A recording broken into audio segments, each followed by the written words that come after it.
Yeah, and welcome to the show.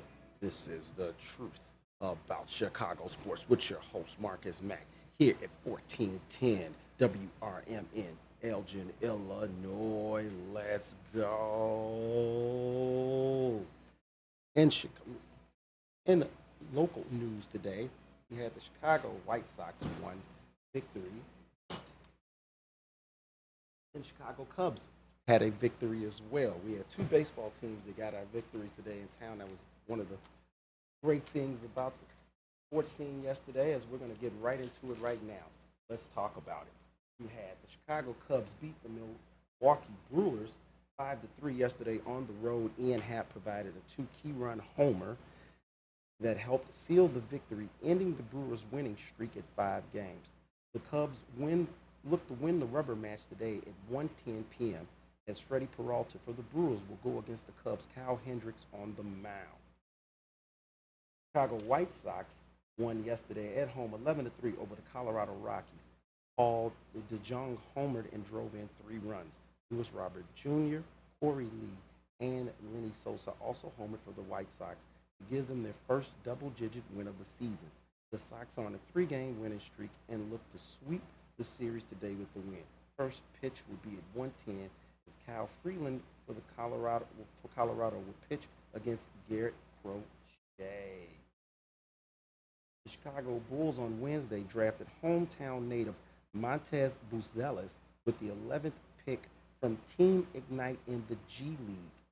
Also, the Bulls re-signed forward Patrick Williams yesterday to a 5-year, $90 million contract. After losing to the Las Vegas Aces on Thursday, the Chicago White Sox look to bounce back with a win today against the Minnesota Lynx. Tip-off at 2 p.m. on ESPN3. The Sky currently hold the final playoff spots. And that is so far with our local news and sports. We are live here in the studio, live in studio. Please feel free to call in to WRMN 1410. I'm your host, Marcus Mack, and this is the truth about Chicago sports. Call in number 847-931-1410. Once again, 847-931-1410 as we talk and cover Chicago sports, and we'll be covering sports around the nation as well. We're going to have guest appearance from Robert Little today as he comes and joins me in a little bit. Robert Little is a guest of the show, an accredited journalist with Black Sports Online and the Headline Kings. He always has great takes on sports, so it's a real pleasure whenever we can get him to join the show. Looking forward, I know everybody is just like me, big Bears fans, and I'm definitely looking forward to this offseason getting started soon with preseason. Right now, players are sitting back, relaxing with family and friends, and hopefully they're getting a chance to just be ready to get this season started. I'm really excited for the Chicago Bears season this year. As you know, I'm a big Bears fan, so I love to talk a little Bears. So that's what we're going to start with right now with this segment. We're going to get into the Chicago Bears and what we're looking forward to starting out this season. This is Larry Jones, and I'd like to talk to you about my bank, American Eagle Bank in South El. So the Chicago Bears, definitely the prospects that we're looking at right now, I feel like everybody's got their eyes on Caleb Williams. Caleb Williams is where the eyes are at. But I think that what we really need to focus on beyond Caleb Williams is the wide receiver position as well, with Rome Oduzde being added to this team. I know a lot of people are really excited about Rome, and I've heard a lot of people coming around town, and they are bringing up Rome just as much as Caleb. And I think that, yes, he's going to be very key, but I think the real key for Rome Oduzde is more down the season, is more in the future as well as in this season. I see Rome Oduzde growing into that role where eventually he will be that main guy for this team for years to come. I also am looking forward to seeing where the Bears can make their jump on the trenches, whether it's offensively or defensively. Who's going to be that next player to really come in and make that big jump for them? I don't exactly know who exactly is going to be that key. I'm hoping it's Tevin Jenkins that can make that big jump on the inside. But then on the defensive side of the ball, I'm really hoping that Jenkins can get it going too. The Bears really have a unique situation, and in terms of that, I feel like if they really can get their positions solidified in those trench areas, I really think that this is a team that can become truly effective. Also, the big gaping hole that everyone keeps asking me about, left tackle, Braxton Jones. Braxton Jones is gotta arrive. He is definitely what we're looking for to take this Bears team to that next level. I'm hoping that Braxton Jones can come and show us what's gonna be a Pro Bowl season, or at least just a very adequate season, but he's got to be able to protect that blind side. So, Braxton Jones, we're looking for big play from you. I'm also looking for a rebound from Nate Davis. I know Nate Davis was signed to a big offseason, big free agent contract last year. A lot of expectations, some kind of a way, fell off from him.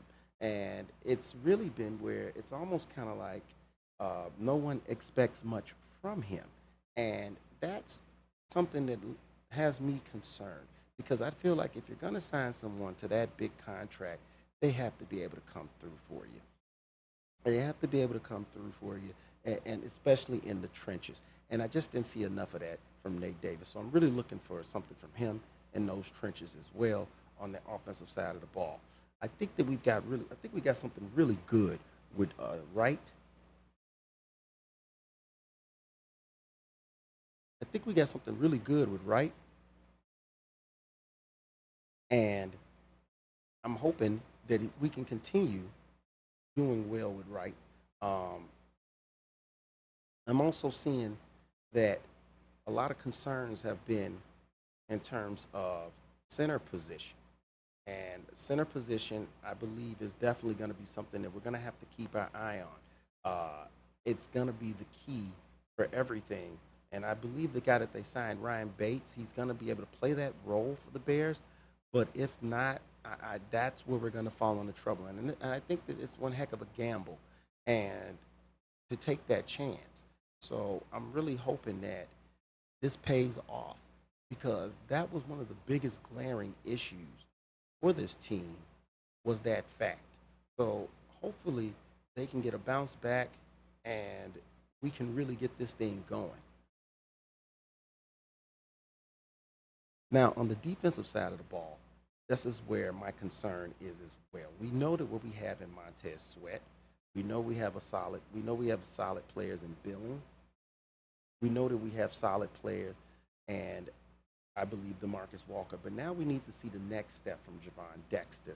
Javon Dexter is really the guy that I'm keeping my eye on in the trenches. I think that if he can really bounce, you're going to have a great time.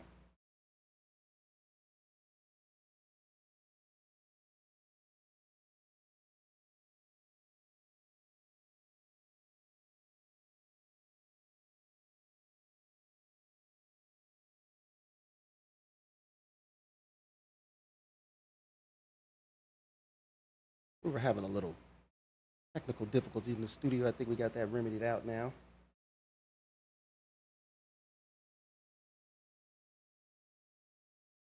Continuing on, like I was saying, in those trenches, I see that Javon Dexter is going to be huge, I believe, for the Bears. He needs to take that next jump. But I'm also not counting out Pickens. I'm definitely not counting out Pickens. I think that Pickens is going to be really huge for this team.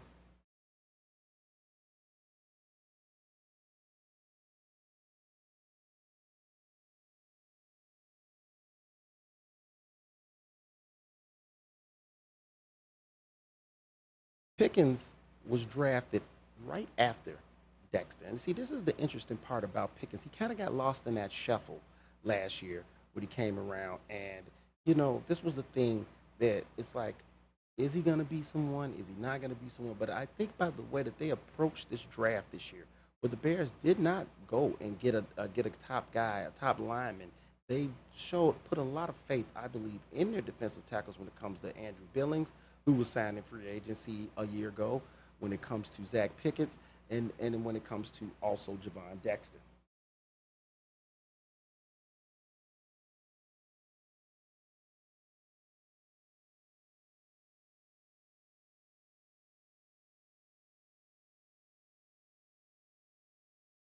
So now, also another key area that I'm thinking that I'm really trying to focus in on is the linebacker position as well. I'm really looking for a big bounce back season from Tremaine Edmonds. I think that TJ Edwards was just a great signing for this team. And I think that if Tremaine Edmonds can really be that player that I know he is, he had a decent season, but it was not the season that everyone expected him to have. Combine him with Jack Sanborn, and I really think that this team has a real chance to dominate and take over.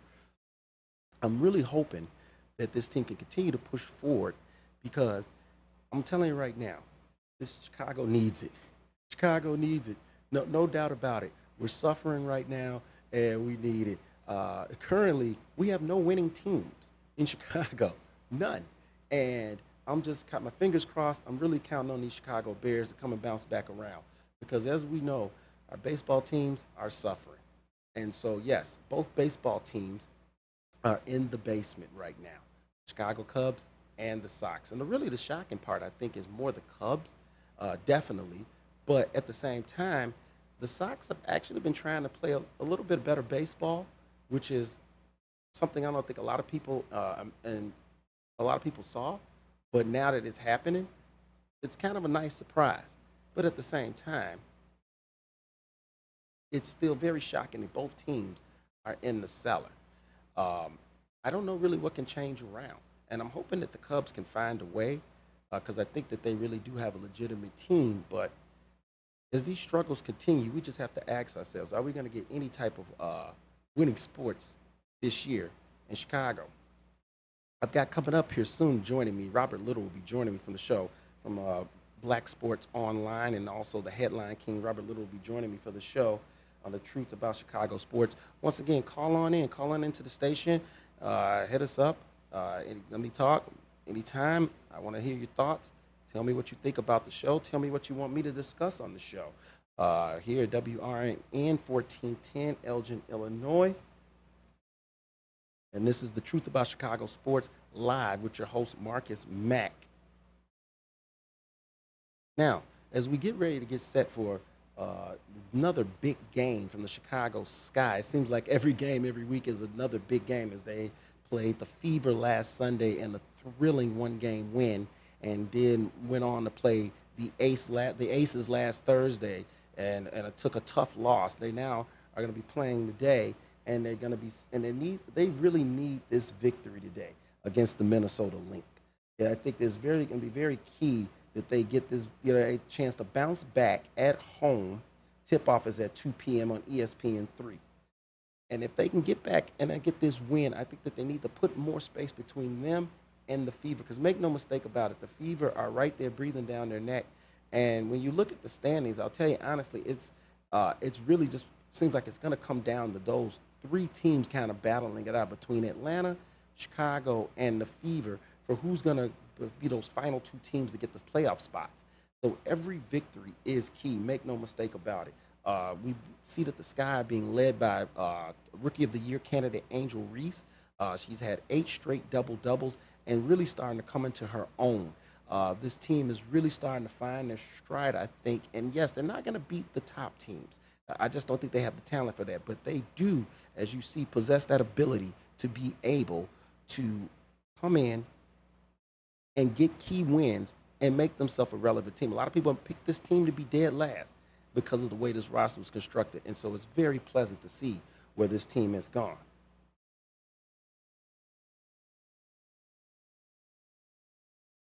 And now we're going to have Robert Little joining the show. Robert Little joining the show. Hello. Robert, welcome to the show. Thank you so much. And once again, everyone, this is the Truth About Chicago Sports. I am here, your host, Marcus Mack. Joining me is Robert Little from Black Sports Online and the Headline Kings. Welcome once again, my friend. I really appreciate you having me on this morning. Oh, yes, I'm glad you could wake up. I know you're on that West Coast time, so I know it's a little bit different for you. So I just appreciate you being able to come on and join. No problem.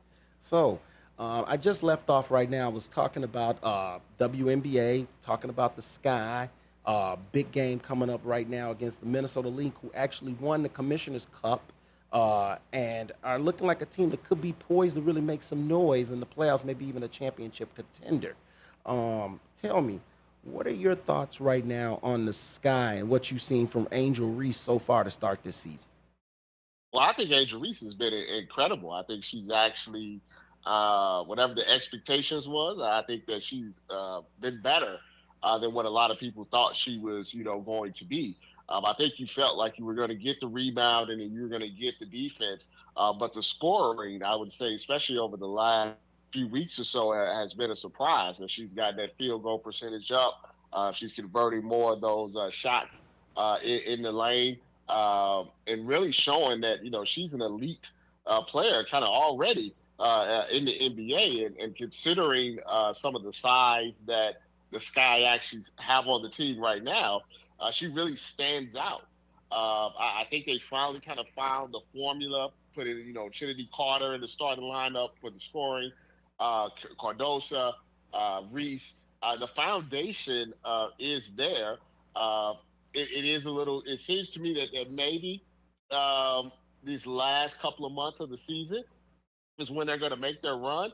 But it seems like the foundation is really solid for what they got and what they're really trying to accomplish there. Yes, I agree 100%. And like you said, this team started out, a lot of people don't understand, with Cardosa injured, and it's definitely been an adjustment period getting her back in and then playing alongside with Angel Reese. I've really seen a difference now that they're starting to be able to feed off of one another. Really, Yeah. It's very. They're big. And I guess the best way to put it is that so it's hard if you're dealing with Cardosa. You sometimes you have to put two players on her.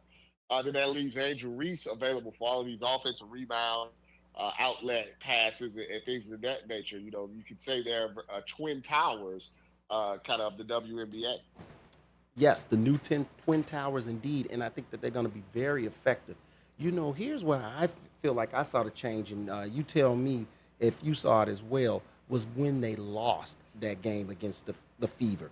That second loss against the Fever, I thought like Angel, I believe she fouled out in that game. She was thoroughly frustrated, you could see, and I think Alyssa Smith got the better of her. And I think after that, you've seen this change now, this switch in her, especially her patience around the bucket, and really her determination out there on the court has just seemed to ramp up, going almost back to similarly when she was with LSU. What do you think? Well, I think Angel Reese is the type of player that feeds off of the energy, feeds off of the negativity, feeds off people talking about her, good and bad. And I think the fact that, when you talk about Caitlin Clark, there's obviously a little friction there. But for her, I think it actually helps her.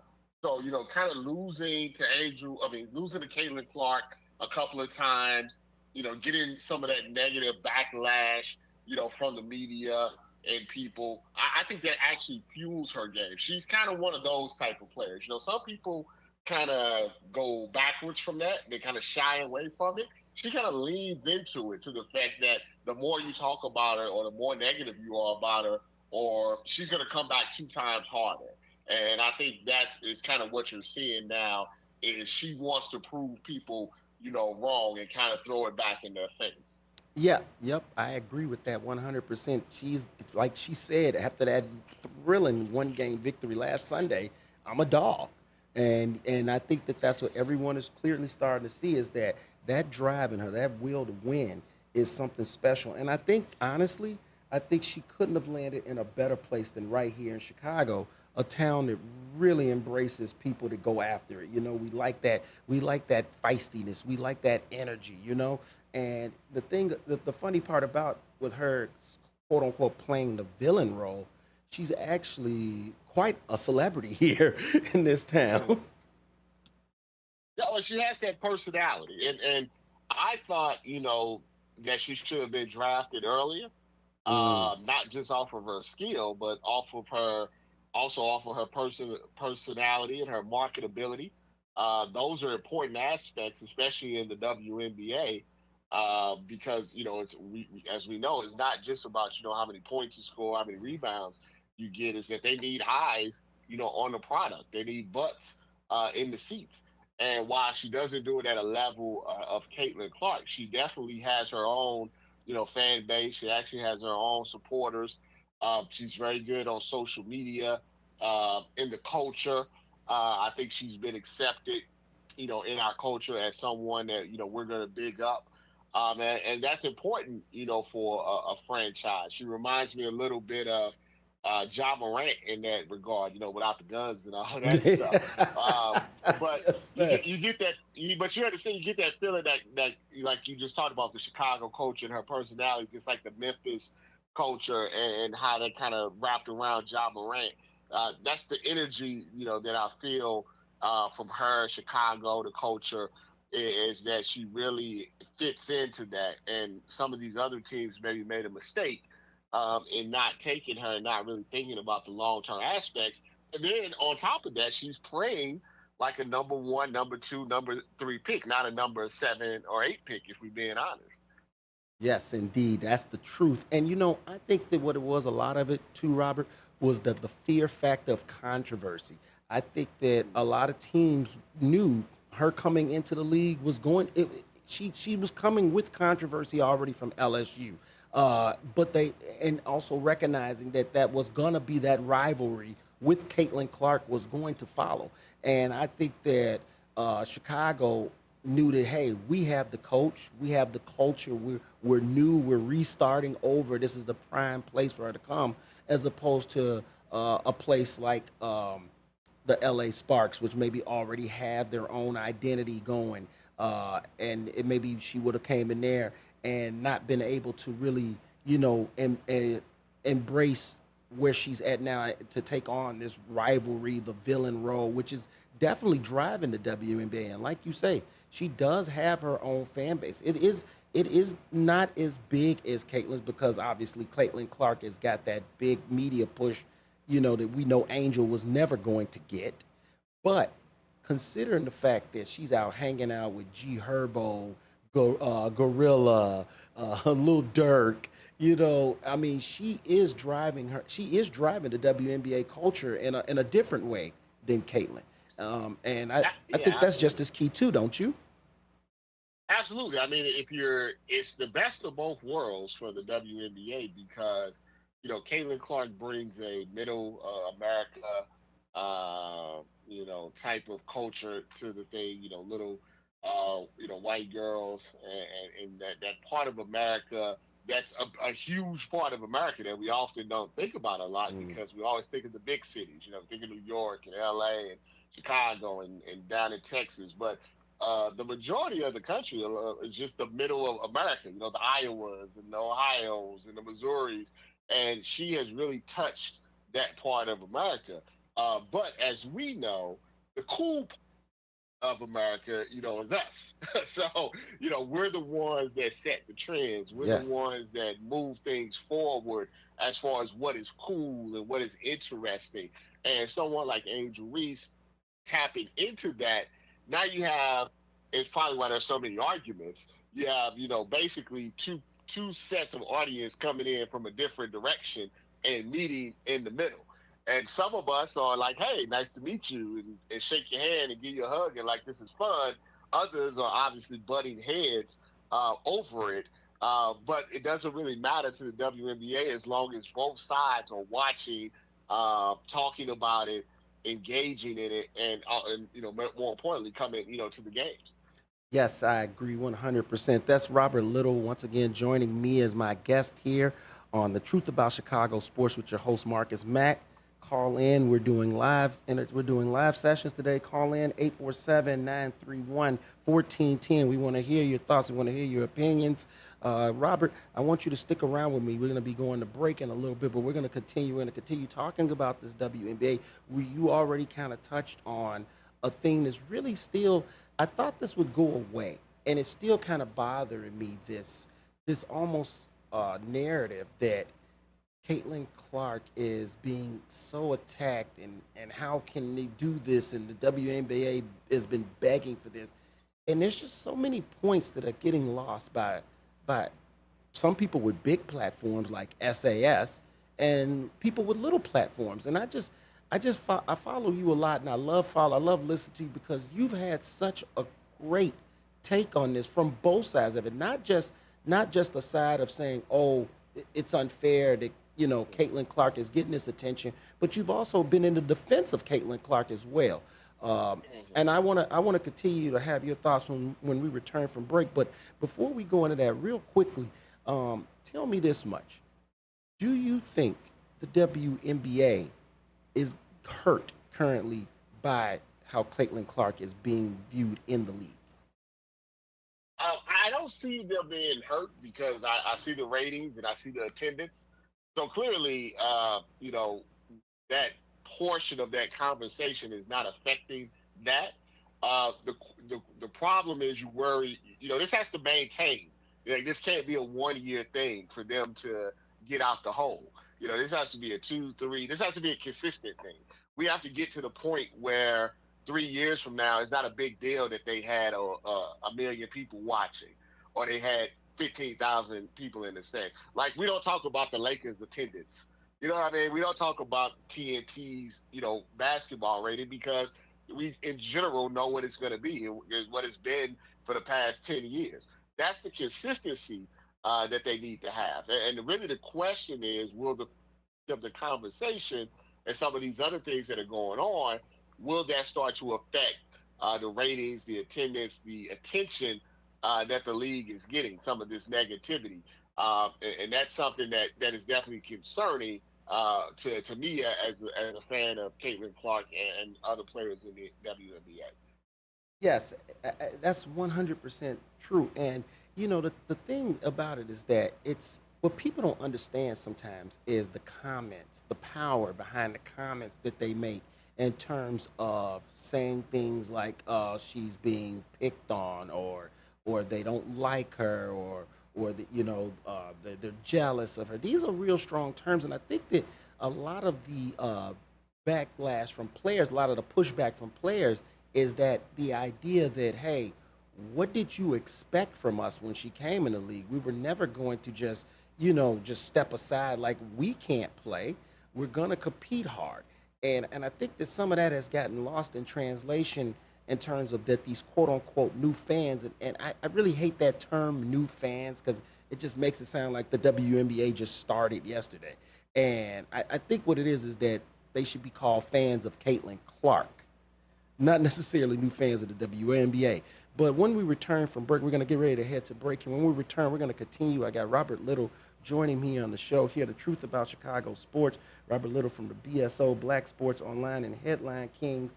Please, once again, like I say, call in 847-931-1410 here, 1410 WRMN in Elgin, Illinois. This is The Truth About Chicago Sports.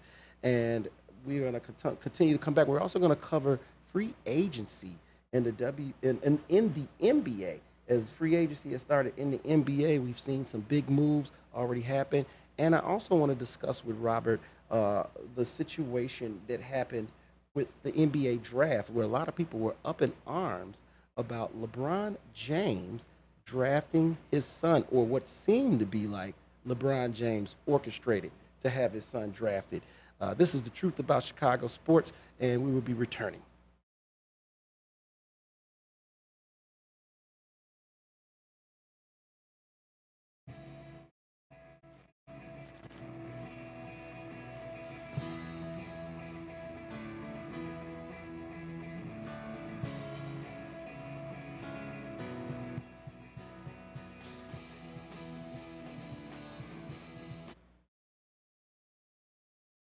Theriault Booth, a leading local law firm, is located on the beautiful Fox River in downtown St. Charles. Here's Ryan Theriault. For better or worse, there are just times people need a lawyer. Whether you are involved in a work injury, in an automobile crash, Rob, selling a home, or even planning for your estate after your passing, we're here. We're local. We're part of the community. For more information, visit them on the web at tbfirm.com or give them a call at 630-526-4242. We're going to switch gears It's the time of the year where storms and inclement weather can pop up unexpectedly. If you have a generator powered by a small engine, keep it running like a top. Don't do the tune-up yourself. Let Ames Small Engine Repair at 674 Laurel Street in Elgin handle your generator. Ames can do oil changes, spark plugs, and make all the necessary adjustments. From simple tune-ups to major repairs, Ames Small Engine can do it all. Don't forget it's not too early to think about a lawnmower tune-up. Call 847-742-8750. Oakcrest Residence is marking 120 years of continuous service for older adults. A private, non-for-profit community organization offering cutting-edge solutions for seniors with emphasis on personal choice and innovative programs. Located at 204 South State Street, you'll find short-term and permanent living along with daily options. This building is worth a visit. Blended with style and surrounded with historic significance. Make sure to ask to see the Cellar Pub, a resource available for private group rental. Really, this place has it all.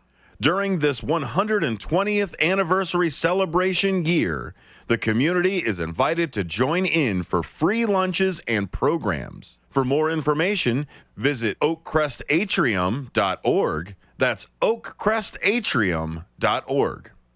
Oh no, I just hit that post and my car's got a dent. Uh-oh, better get Mako. Oh yeah? Where are they? Mako is America's body shop. They're the world's largest provider of paint and collision services. They're located at 212 Western Avenue in Carpentersville, across from Spring Hill Mall. I've used them. Check out my car. Wow, looking good. Everything was so easy and affordable. Hummer and staff were super friendly and really knew their stuff. I'm going to call them now. Mention WRMN 1410 at the Carpentersville Mako and receive 10% off today.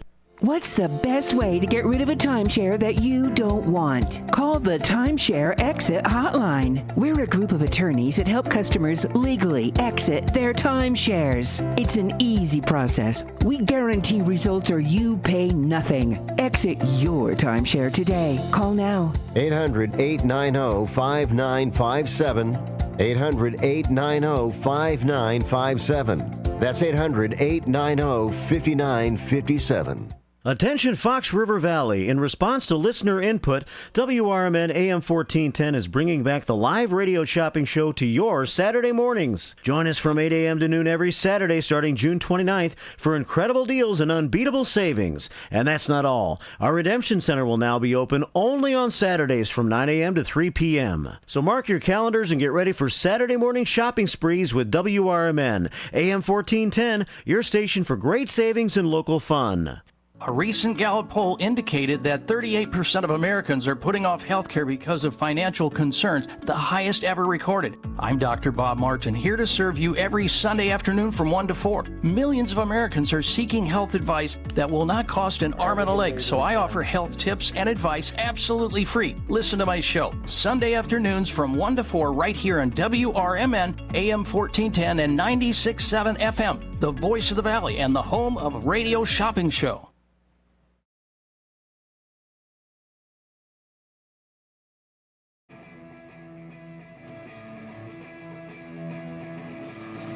Oh, yeah. And welcome back. This is The Truth About Chicago Sports with your host, Marcus Mack. And welcome back to the show here at WRMN 1410 AM, Elgin, Illinois. I'm joined by Robert Little, the BSO and Headline King. Welcome back from break, Robert. Welcome back from break. Thank you, sir. As we left off, we were continuing on, and we were talking about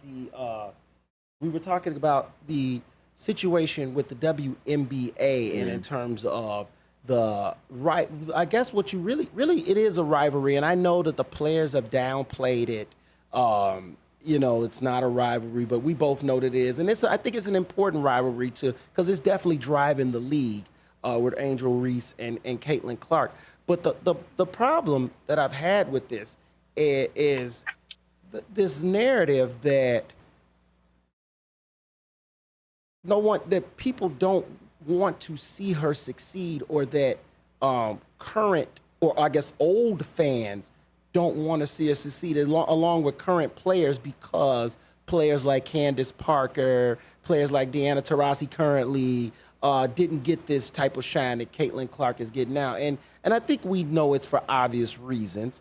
We know that race has something to do with it and plays a part, but we also know that sexual orientation also has played a big part in this as well. And I think that for people to not acknowledge the elephant in the room, that Caitlin Clark is, yes, white and heterosexual, definitely and she can play, she's one of the top players, is definitely a reason why this push has happened. I don't see what's wrong with that at all, because I think that the players needed to shine. But do you think that the players, and maybe even a little bit of the WNBA, the league in itself, has a negative attitude in some way towards Caitlin because of all of the shine? I think one of the issues is a lot of people just see things as, white and black, no pun intended. It's just they don't understand that there's a lot of gray area, a lot of middle ground. So when you say things like, clearly, if you're just a rational person, you can see there are fans and players and individuals that feel a certain type of way about Caitlin Clark. Is it because she's white? Is it because of the attention, the money? I'm not exactly sure. It could be a combination of a lot of different things. But even though they don't seem to know her, they don't seem to like her, or they don't seem to feel like whatever she's doing is the right thing. They take shots at her. A lot of subliminal type of things are going on with that. I mean, this is kind of, you can just see that when you watch. On the flip side of that, I do think there's a level on the other side where, you can't just expect her to be coddled, and you can't put her above anybody else because, she's still a rookie, in a professional league. So at a certain point, she has to kind of stand on her own, 2 feet. The way that I've always explained it to people is that if I was a player in the WNBA, knowing that she's someone that brings a lot of eyes to the product, of course, when I play her, I want to play my best game of all time, because I know more people are going to be watching than if it was just an average everyday Wednesday afternoon game. But after the game, I'm going to come up to her and say thank you. Yes. Not because I have to, not because it's mandatory, not because I need to kiss her, what, but because just from my perspective, this individual has allowed me a bigger platform to showcase my skills, to potentially make me more money, potentially get me more sponsors and more advertisers or whatever it may be, more followers because of her. So, yeah, during 40 minutes of the game, I'm trying to make it as tough as possible on her, and I'm trying to look the best. But after the game, I'm like, hey, man, you're cool. Thank you so much. This is great. This is fun. I've never had 1 million people watch me before. I never had 20,000 people in an arena before watch me. And I appreciate that. And for whatever reason, that kind of rubs people the wrong way, that they can't seem to put both of those things together without feeling some sort of way. It could be a sense that I'm not going to bow down to a white woman. I'm not going to give a white woman credit in a league that is predominantly black. It's a lot of different cultural and societal things that are going on that is making this a lot more political than really what it should be, which is just basketball. Yes, and that right there, I think is the underlining part, is the unfortunate part, that her name and her likeness has been used to weaponize against cultures. And that's the problem. Whether it be race culture or whether it be sexual orientation culture, she's being used to weaponize against other people. And I think that that's the unfortunate part. And I think that that's where the negativity necessarily comes towards it. Because make no mistake about it, the girl's done nothing wrong since she's come. All she's done is come in the league, say the right things, do the right things. She's been great to fans. She's seems like a real good role model. Maybe like you say, maybe her teammates don't love her. Maybe the league doesn't love her, but they seem to like her. at least enough. And like you said, I think at the end of it all, it's a thank you, because make no mistake about it, as we get ready for today games, Caitlin Clark's going to be on ESPN, but because of Caitlin Clark, Angel Reese's game against Minnesota is going to be on ESPN3. And make no mistake about it, if it wasn't for the Caitlin Clark effect, that rivalry, that narrative, Angel Reese's game would not be getting played on ESPN3 today. And it's very weird to me because, I've watched Caitlin Clark since she was a sophomore in college. I always just liked her game, right? But since I've watched her from that time, she doesn't, every time something comes up, she more than likely says the right thing. She never said a bad thing about Angel Reese. I always been very complimentary of her. She never really said anything bad about the girls that are, kind of been a little rough with her. Mm-hmm. They asked her the other day, had anybody gave her any advice? And she said she wished that they gave her advice. And then I look at that, and there's hundreds of black men and black women saying that she's a white woman playing victim.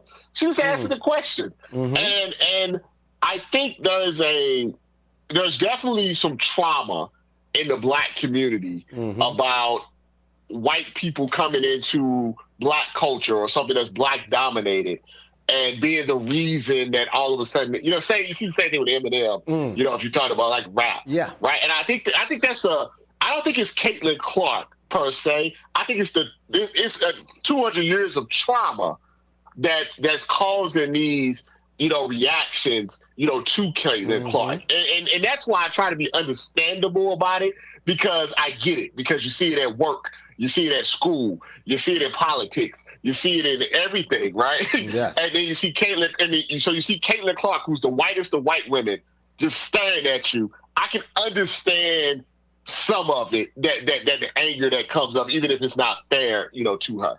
Yes, no, I agree with that, and that was that comment was definitely one of those, like, when she said that, I wish, that I had people talk to the game. Like you said, it was just more, I think, a very honest moment. It was just a very just honest moment of like, hey, I'm out here and who's gonna tell me, who's gonna give me advice? No one, because like you said, they're all trying to give me their best. They're all trying to show me, hey, welcome to the league type moment. You wanna say you are our face of this game? Okay, prove it, because we're gonna come out here and play you the hardest that we played against anybody. And like you said, you see these things, and it just makes you go, okay, I think that there's a lot of respect in it, but there's also that, kind of a welcome to the league moment. And the thing is that I actually think that it's good for the game in terms of competition. I think in terms of a fairness to her, it is tough. I definitely could, she should be getting, more advice on the court. You see a player like Angel Reese, and she's got Cheryl Swoop at the game. She's saying that she's talking to Adrian Wilson. She's talking to Tina Charles, and, and then you got Caitlin on the other side. Now, I think the flip side of that too is, who does she talk to? Because like you pointed out, and I think it was a great complimentary to her game, I see way more Steve Nash than I see Steph Curry. And who in the WNBA is comparable to Steve Nash other than Caitlin Clark? She's the first one. So get advice from who? Who plays your game? Deanna Taurasi doesn't play that type of game. Who are you going to get that? What veteran player played that Steve Nash type game that's around the game currently? And that's what I think is more of an issue. Is that, it's easy to get post advice from a post player if you play in the post. It's easy to get advice from Sabrina Ionescu because she's a shooter and a lethal assassin. But if your game is more facilitator and then trying to come with big buckets down the stretch, who's doing that in the W? I think she's the first one, bro. Yeah, it's tough. The WNBA is a very cliquish, league. I mean, I guess all sports are in certain ways, and I think there's definitely a level of a freeze out that's going on. The only thing I can always say is that if they're doing this now, they better hope that like I said, it doesn't actually start turning off the people who actually want to watch the games, because then they're going to regret it. Because in 2 or 3 years, if all of this people just are like, you know something, I'm tired of it, I'm not going to watch anymore, they're going to be right back in the situation that they were in before. And the difference is Caitlin Clark is still going to have her $28 million from Nike and whoever else, and they're still going to be making, $70,000, $100,000 a year and having to go overseas to make money. So they have to be careful in whatever they're doing, because if Caitlin Clark retired tomorrow, all of this goes away. We're not talking about it. Angel Reese is not being talked about. And it all goes away. So they need to be very careful about how they handle this going forward. That's excellent take. Thank you very much. Thank you very much. Once again, this is Robert Little joining me, the host Marcus Mack, with the truth about Chicago sports here on 1410 WRMN Elgin, Illinois. This has been also my segment that I like to call the Mac Attack, presented to you by LR Cigars. If you want a premium cigar in this town, please go visit LR Cigars at facebook.com or email him at lrcigars@gmail.com. We're going to switch gears now, Robert, and, there was the draft that happened on Wednesday, but it felt more like it was LeBron James' son's day, which was so weird because he went in the second round. Some people believe maybe he could have won the first round if Rich Paul hadn't been threatening the league that he'd play in Australia. And so I think that because of the way the whole thing was manipulated, it seemed to rub a lot of, fans and pundits the wrong way. And what did you think about that situation? Well, I mean, to me, these are one of those type of things that is very clear. So I'm not exactly sure what we're arguing about. He got drafted because, he's LeBron James' son. Specifically, he got drafted by the Lakers because they don't want LeBron to leave.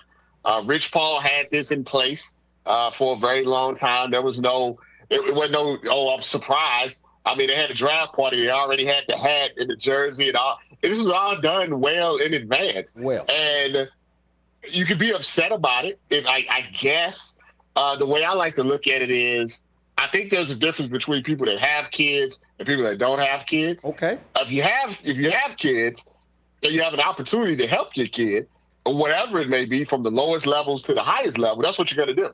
Yes. So I didn't have a problem with it, because if I was in LeBron's, I'd do the shoes. I did the exact same, thing. All LeBron can do is give him an opportunity.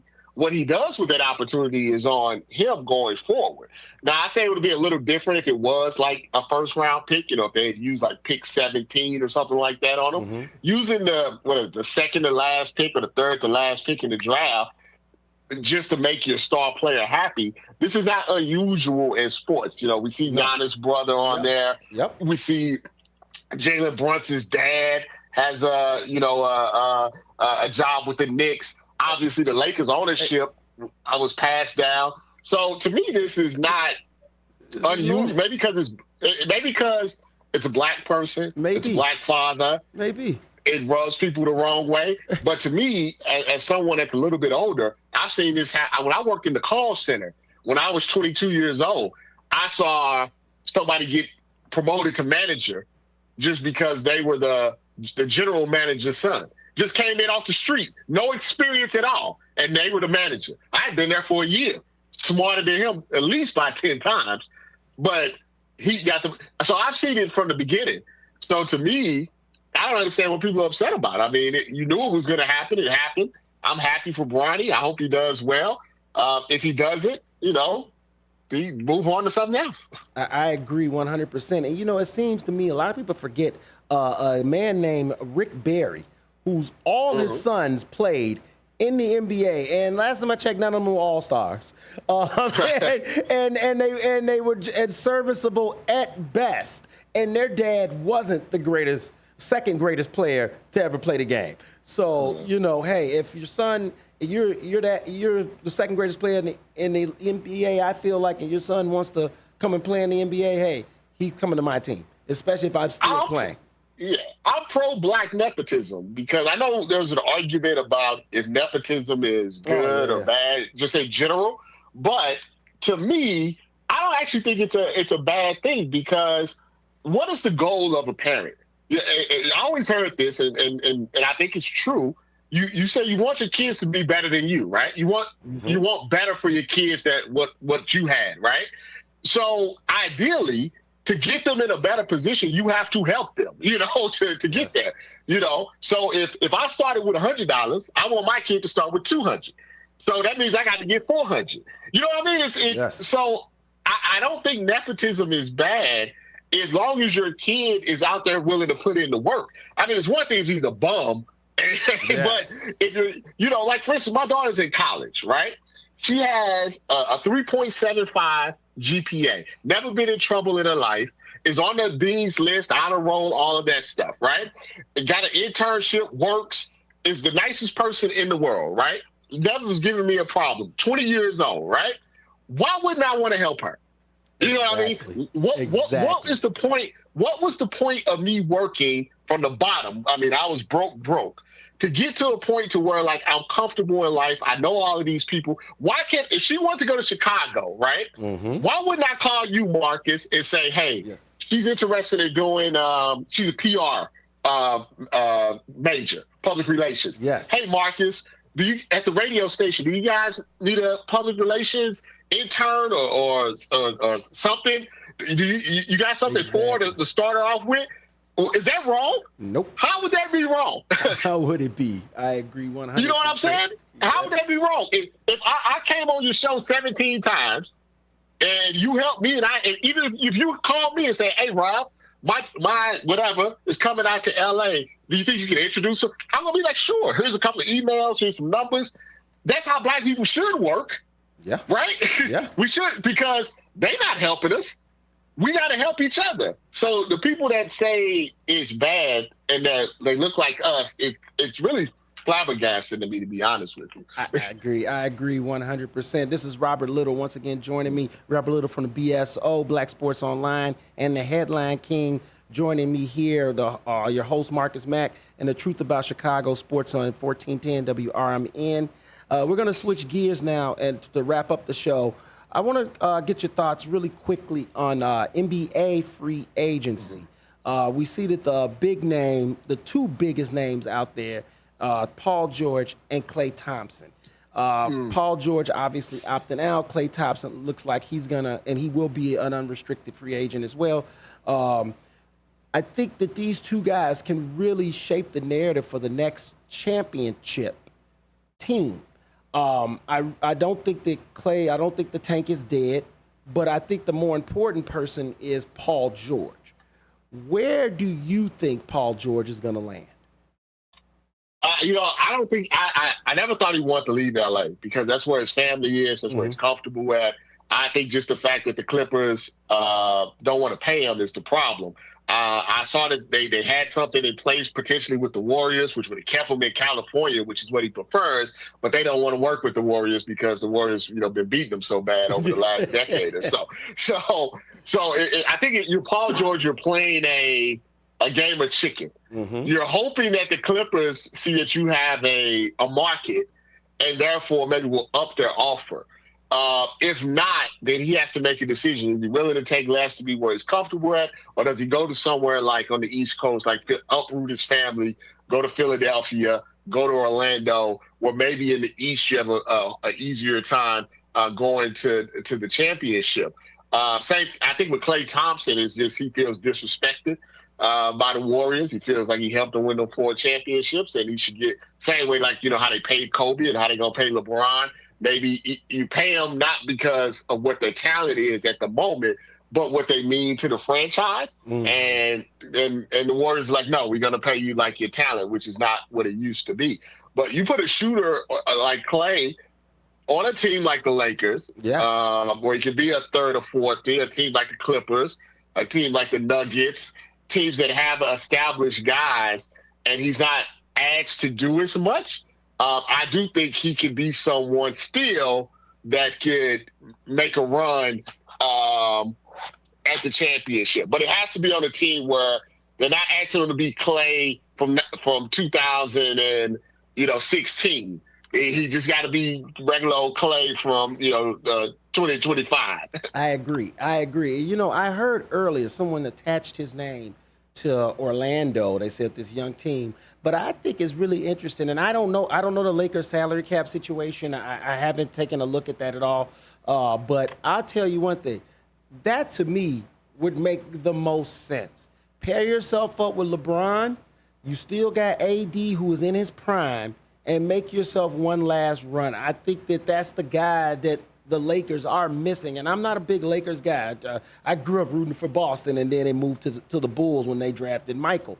But at the same time, I do also see that this team, the Lakers, that's their goal every year is championship. That's why they've hired Redick, and they're trying to make the moves they make. I think if they could seriously get Klay Thompson from Golden State and pair him with LeBron and with an AD to space the floor, and like you say, he doesn't have to be the guy, just a guy, I really think that could transform that whole situation. Yeah, you just have to, with the Lakers, there's always a fear of putting too many big names together. Mm-hmm. They've tried this a couple of times with older stars, and it quite hasn't, worked out. So that would be my only, concern is they try to bring in Westbrook. They brought in DeAndre Jordan. They try to bring in these guys to pair with LeBron toward the end of their careers. And for whatever reason, remember they brought in Carmelo? Yeah. For whatever reason, sometimes it doesn't quite mesh the way, because I think the fans and maybe the Lakers themselves are expecting a version of a player that no longer exists. And then also that you got to think those stars have been used to playing a certain way their entire careers.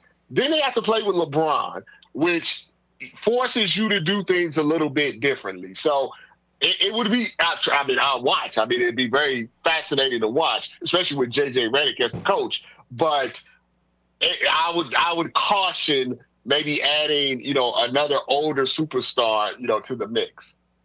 Yes, I agree. You got to definitely get someone that can come in and be that effective player that can really make things happen for you. Once again, this is Robert Little joining me here on the show. This is Marcus Mack, The Truth About Chicago Sports. Thank you once again for joining me, Robert. This has been a great show. I appreciate you being on, my friend. I'm going to get ready to close it out. And everyone have a great Sunday. Thank you so much. And Robert, I look forward to you being on the show again. Anytime. I appreciate you, brother. You have a good one. And hey, listen, my daughter does come to Chicago. I'm going to hit you up. Hey, I got you. I got you, my friend. Once again, this is The Truth About Chicago Sports with your host, Marcus Mack, at WRMN 1410 AM. Everyone have a great day.